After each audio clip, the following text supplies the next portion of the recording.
Right, well, I've got my cup of tea in hand. I hope you all do. You all do too, in preparation for what hopefully should be a good, informative 20 to 30 minutes or so of this webinar. So the topic today is Fibonacci in trading, and specifically in swing trading. Now I'll elaborate on that a little bit more in a minute. This was our intro to the webinar. Fibonacci is another way to find price levels that could act as turning points. This is especially true in a trending environment where swing traders are looking for pullbacks. This webinar discusses the use of Fibonacci retracements and extensions, two tools that are available in the LCG Trader platform, as well as MetaTrader 4, both of which are offered by LCG. So these are this is the general lowdown of the webinar today, just a bit of an introduction. Why does it work? Some of the quick maths, just so you know how and why you're dealing with it. Oh, I always close down these programs, but then they suddenly seem to appear anyway.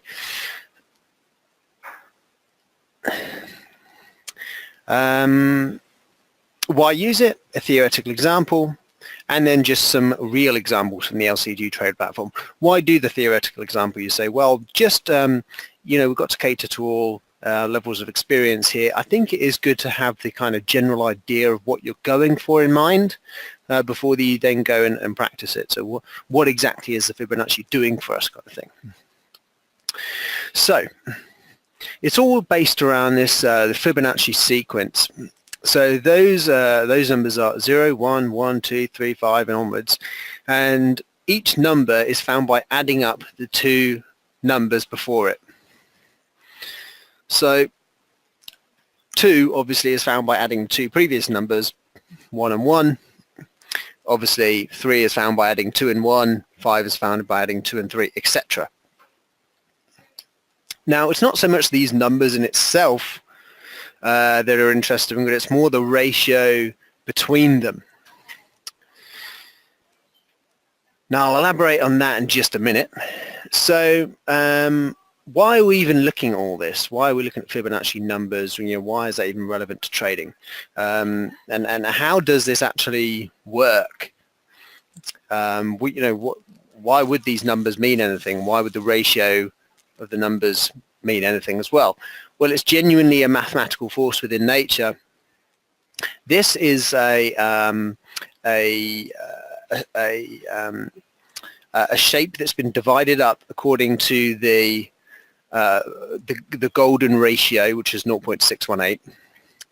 And then if you divide that shape then into these Fibonacci numbers, the resulting spiral shape that you get appears in all sorts of weird parts of nature. So literally the florets inside the sunflower appear in sequences up to numbers of 55 or so.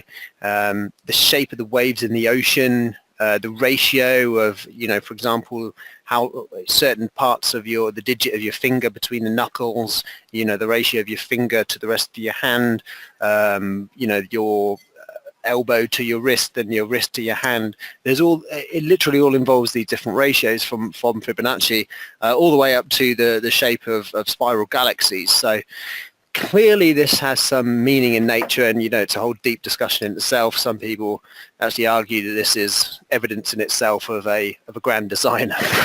Certainly not the scope of this webinar today, whether there's a god or not. But it's interesting nonetheless. There certainly is some validity to it. Monica's saying she can't hear me. Is that the case for everyone? I seem to have indications of sound here. No one else is saying anything. Monica, do you have your sound turned up? Obviously you're not going to hear me saying that. Okay, all right, so you can hear me now. Brilliant. Yeah, I think you're saying you couldn't hear me because I hadn't started yet. I think that's probably what it was. Okay, so moving swiftly on. The other thing, like a lot of technical analysis, and I don't actually think this is the main reason, but it's clearly a factor, is that it's a self-fulfilling prophecy. I think I've misspelled fulfilling there. Apologies for that. But other traders are watching these levels created by the Fibonacci, and thus there's just a bit more chance of them acting on them, placing trades, or exiting trades at these levels, thus they become a bit more relevant. So we don't need to know the maths behind it, but let's just have a look more in detail. So again, that's the Fibonacci sequence there. These are the numbers that we typically deal with in trading. Is these percentages that are written here, 23.6%, 38.2%.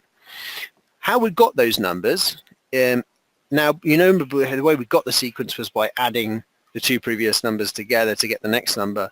If you divide one of the number in the sequences by the next number along, the result over time tends towards 0.618, and that's what we call the golden ratio. And 1 minus 0.618 is 0.382, and also it just happens that if you divide a number in the sequence by the two numbers along, so for example divide 5 by 13, then actually the result tends towards this 0.382.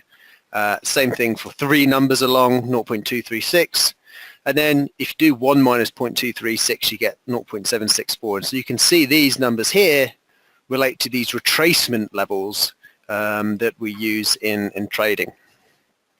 I would say 0.5, obviously 1 divided by 1 is 0.5, but it's not really a Fibonacci number, but it is a halfway retracement, so naturally it's something that you you kind of see as a potential area of value in a pullback in trading. Just visually, you know, it's given back half, you know, maybe that's time the trend resumes.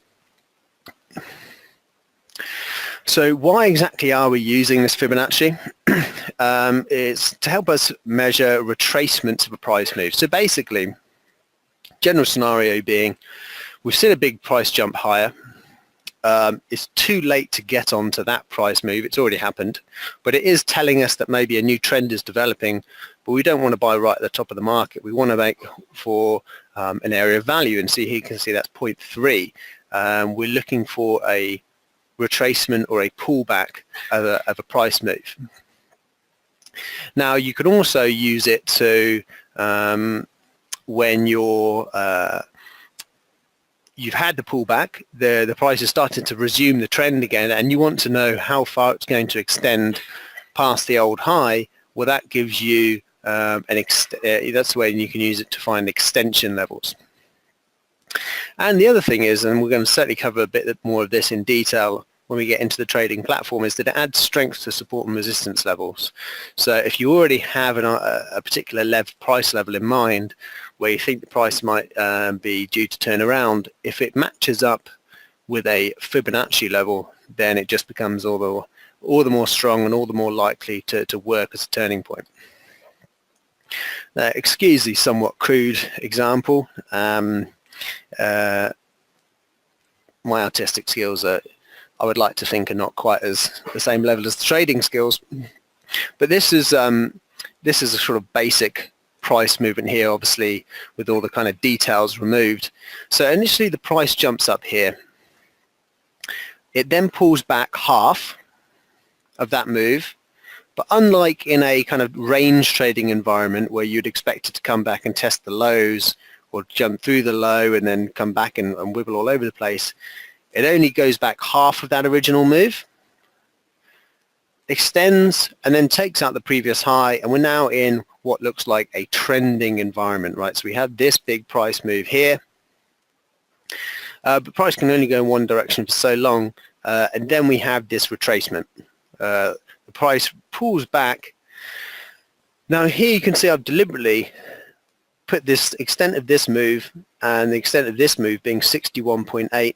This move is 61.8% of this move, and it also matches up with that old high. So that's the former resistance becomes support, right? So this is a kind of ideal scenario where we have price finding support at an old resistance level, and it also matches up with a Fibonacci retracement level.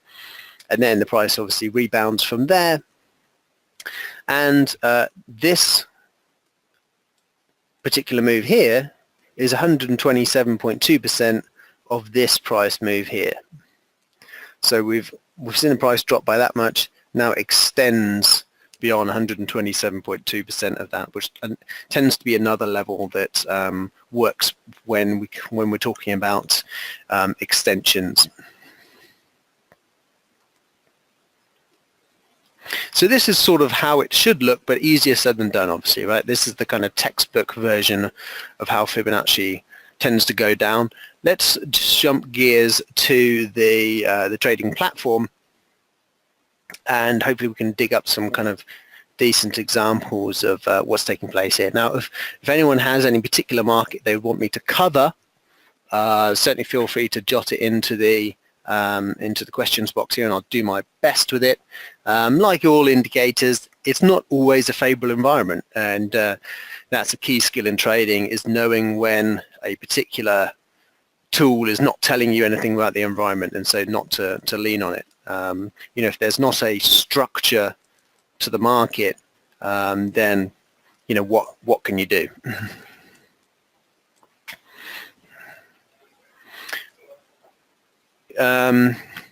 I'm going to just quickly start off with dollar yen, if you don't mind. I had one request here for dollar Swiss, so I'll certainly try and get to that as well. Dollar yen, just because obviously it has been a nice trending environment, and so when we're talking about a desire for pullbacks, obviously that's when it's best used. So this is what we were dealing with before. So in dollar yen, it was a bit of a kind of choppy range trading environment, and then the price was in this particular sort of sideways range here. Wasn't really going anywhere, right? Kind of meandering back and forth, and then at this point the market started to open up, took out the support and started more into a trending environment, right? So then either at that point in time, looking at that larger environment, or maybe if you're a bit more eager, you know, you saw this particular kind of range trading environment here, and then you saw the low being taken out, and you wanted to somehow participate in this price move here, which had taken out these lows as part of this range, and then obviously, as I just mentioned, this low as part of this range. So we're going to zoom in a little bit here on this particular piece of price action. So what we want to do here is we grab our Fibonacci retracement tool. So the main indicators you tend to want to use tend to be on this right-hand column. You know, you can drag this all around and you know, put it wherever you like it, but it tends to default over here on the right-hand side. Can you put it in the oh yeah, you can put it at the top if you like, at the bottom if you like. But the default, I believe, is on the right-hand side for most. So here we have the Fibonacci retracement. We'll touch on this Fibonacci expansion. Now there are some more exotic tools which I won't be touching on today, the Fibonacci arc, time zones, and fan. Obviously this concept of Fibonacci and the way these ratios work together, you can apply it in different ways, but I'm going to talk about the two most common today. So firstly, retracement. So we're honing in on this particular little price move here. Now you see that our default indicator has all sorts of insane levels on there. That is quite confusing to look at. So what we'll just do is we'll get rid of most of these. Just uncheck the boxes. You only have to do this once. And maybe change the color to something a little bit more clear. And you just say apply as default settings when drawing the Fibonacci retracement. So then theoretically going forward, it should only be these levels that you've selected here. And then you can always just right click it and change those levels again in the future and apply those as a default should you want to. So we mentioned that the market had been in two particular consolidation phases, right? This one up here and then a larger one up here.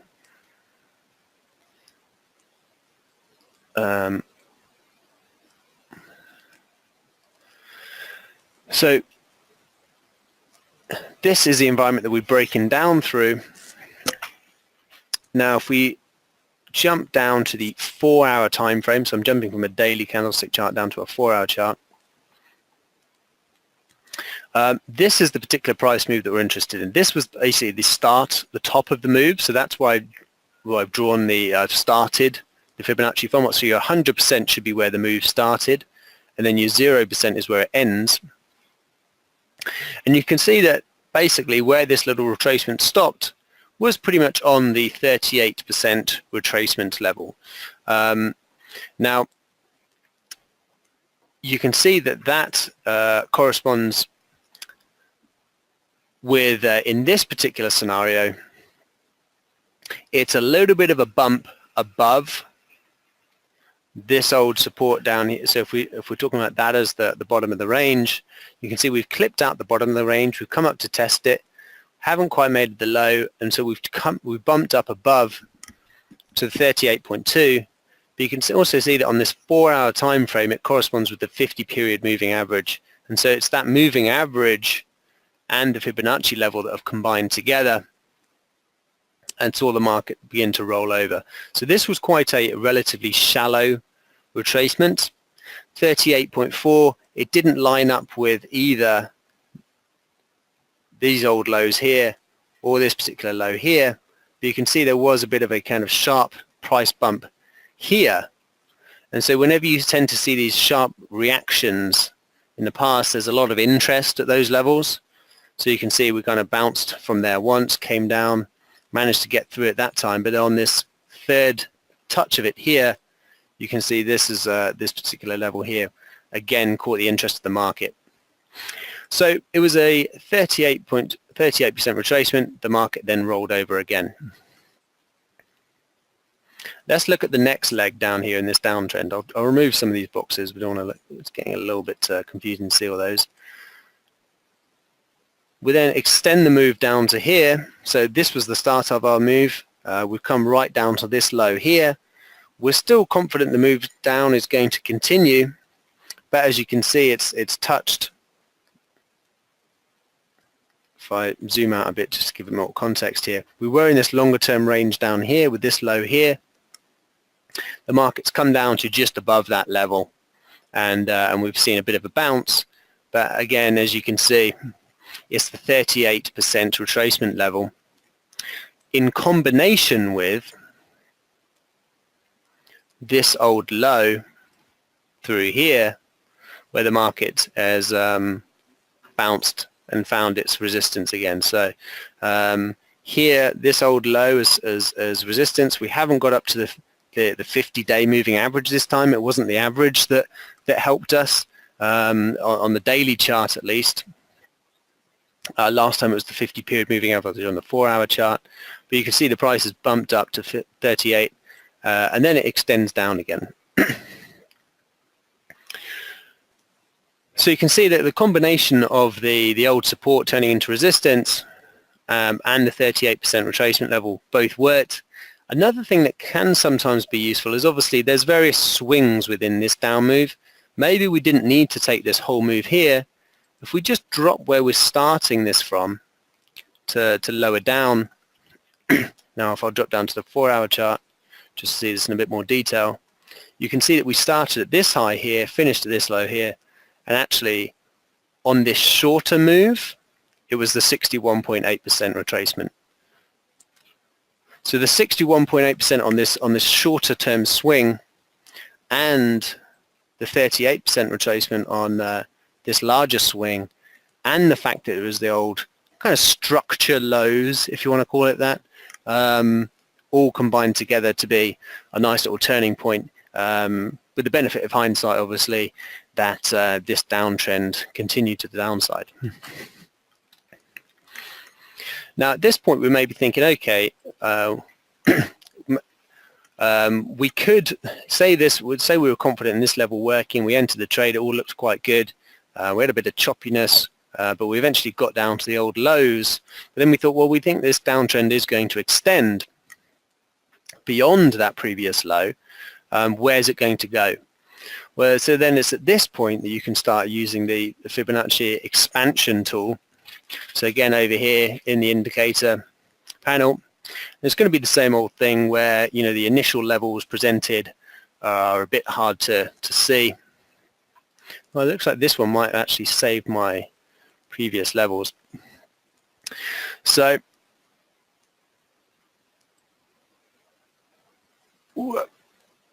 if we use that high there, but what we've basically done here, so I kind of moved that around a bit. Let me redo that one more time. And explain what I'm doing as I'm doing it. Doing and talking is surprisingly hard. So this is the start of our move, right? We've had that leg lower. We had that retracement that we successfully called up here. And then we're looking for how far the market can extend down afterwards. So you can see down here that having taken out those previous lows, the market then fell down to the 127% extension level. And if we actually typed in the 150%, actually it was the 150% on the money that caused this little rebound here. But somewhere within these three tend to be quite good targets on the downside, looking for further extension to move. So that 127.2, 150, 161.8 is a sort of target area. And you can see that actually that 127.2 got a little rebound there, you know, so some closing candles, but that in itself wasn't quite enough. We actually had the next leg down to the 150. So you can sort of see, you know, and I can keep doing this over and over, but what I want to try and emphasize here is that we're doing this all in the context of a downtrend. So in the belief that the price is moving lower. Now obviously that belief could be wrong, but at the moment the price is making new lower lows, new lower highs, and it's below the key moving averages that we're paying attention to. So obviously popping above that 20 period moving average now and then, but staying below that 50 period moving average on this 4-hour chart. Now, I think what the mistake a few people will make here is that they'll look at a chart like this, see there's a big downtrend that's taking place. They'll be on this 4-hour time frame, and then they'll think something along the lines of, well, I'm looking for this downtrend to continue. Let me look for a retracement area up here. Now that can be fine, but I think the point to emphasize here is that we shouldn't really be looking at the 4-hour chart for this, because the 4-hour chart is actually telling us now there's an uptrend. So again, same scenario as we were looking at the other end of it. If I draw in this rectangle, this was the consolidation phase, right? We had some lows, slightly lower lows, but kind of generally this was a bit of a non-movement kind of period, right? It wasn't really trending downwards. And we've had a break to the top side. And now we're in a kind of uptrending environment. So for me on this 4-hour chart, the way I would be looking to use Fibonacci would I be starting to draw levels on here. Now, unfortunately, it's not remembered our setting. But if we get rid of most of those key, just maybe the key is to get rid of everything and then leave in what you want. I'd be looking for a move back down to this kind of old resistance area, which falls in with the 50 and the 61.8 retracement levels as potential areas of value here for this trend to resume. Because that's from the standpoint of it being an uptrend at the moment on this 4-hour chart, at least an emerging uptrend. Now, if you are looking for values above to sell, you have to make sure that that's actually the right situation, and I think actually it could be. So if we jump out to this daily chart, again, you can sort of see that actually new higher highs are being made. You can see that from the fractals here. Maybe even it's worth looking at this from a kind of weekly chart perspective, a little bit more zoomed in, and you can see actually the backdrop to what we're looking at here is that we took out we took out these lows, broke to the downside, and now we've popped back above it again. But this was quite a big down move, and it did take out these lows.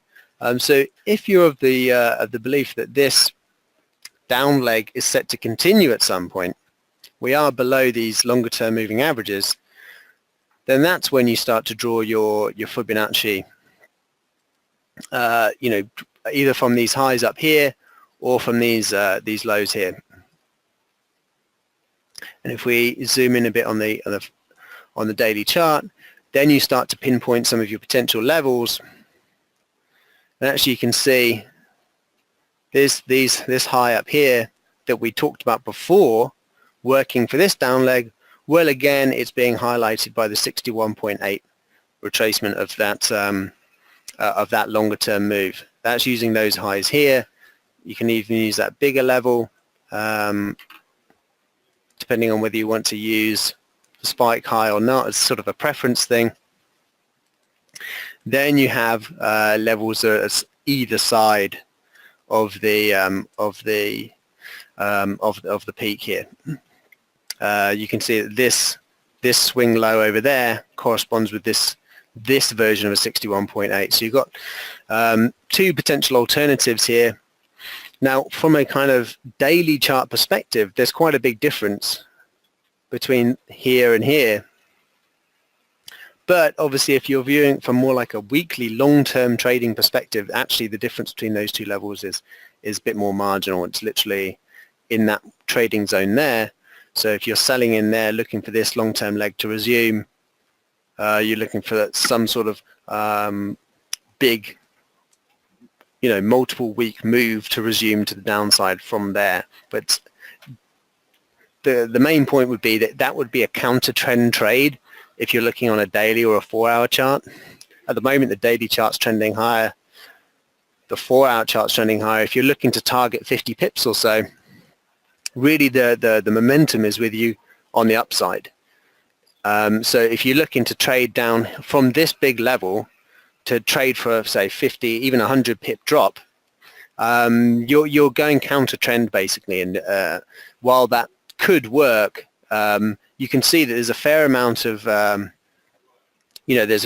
variation as to where exactly the market may roll over from. On a weekly perspective, when you would have much larger stop losses and much larger targets, this is an acceptable kind of range for where to look to sell the market.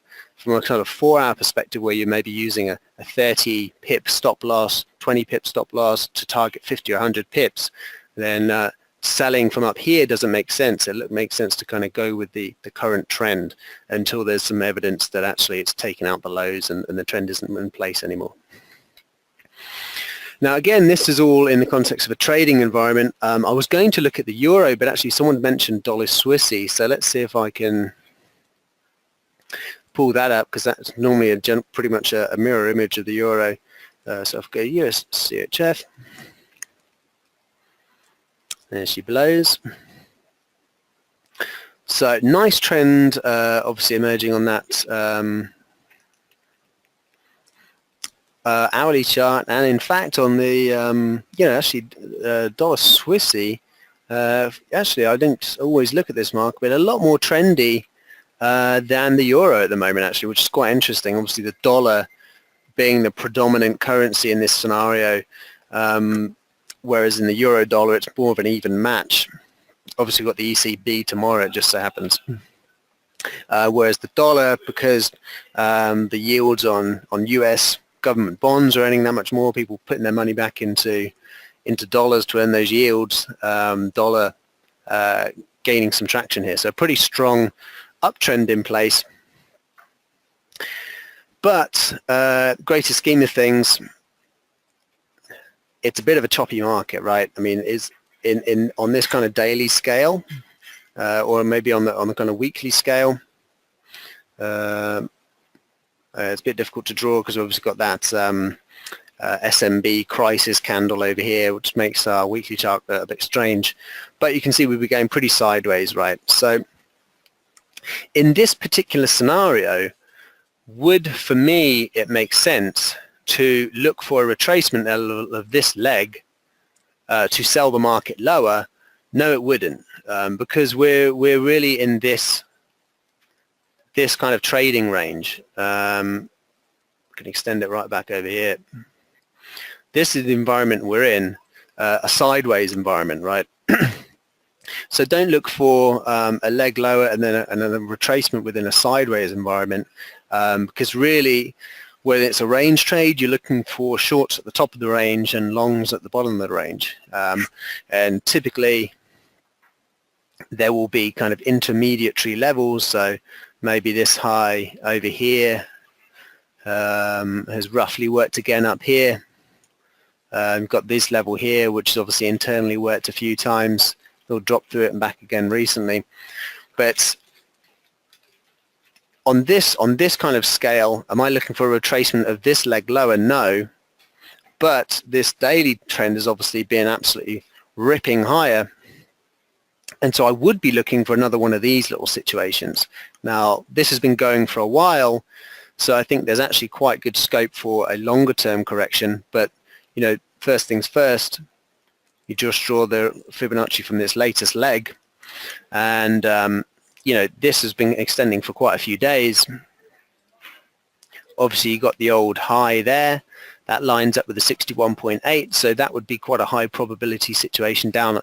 Also a round number as well, 96,499. Obviously 499 is really 96.50. So you'd be certainly looking at that area with interest should the market fall down that way. But given the strength of the market, it may well not. And this is just a question of patience. You know, and this is the difference between those who are successful and not at trading. Obviously the market's a million miles away from this level at the moment, but nonetheless you set it on there. You maybe set an alert down somewhere in the vicinity of 96.50, and should we get back down there, then you reassess the situation. Does it look like there's been a trend and the trend is reversed, or is there just a larger correction taking place, in which case it's a nice environment for going along the market. Obviously, right now we're running straight into this resistance. I know I just said the opposite, but let's just see for argument's sake. Is there actually a Fibonacci lining up here? To be fair, it is pretty perfectly lining up with the 76.4 and that old high, right where we currently find ourselves around 98.40. But you know that does potentially mean this level will hold, and we obviously are looking pretty overbought at this stage. But to me, not really a true assessment of the a true logical reason to use Fibonacci, because again, we're not really in a trading environment. We're still holding these lows down here. We didn't even get to them. We did take out these lows. That was quite a big leg lower, and you could say that's a lower high than that. But is this really a trend you're looking to trade? Well, I guess that trend line actually lines up quite nicely as well. The more I say it, the more reasons that actually 96.40 to 50 line up, but it's not really a particularly favorable in terms. It's not a real true trending environment. Step number one, you know, assess what environment you're in. Is it a trending environment? On a longer term and a short term basis, and then look to your old support and resistance levels, and then see if there's some Fibonacci that lines up with it to confirm your position. Just all adds to the chance of the price level being a turning point, as we said at the start. So yes, thanks again everyone for coming. Much appreciated. Obviously, if you haven't done so already, get into a demo trading or live trading account to practice some of these principles. Thank you again, and follow me on Twitter for any other updates on the news or the charts. Cheers everyone. Jasper signing out.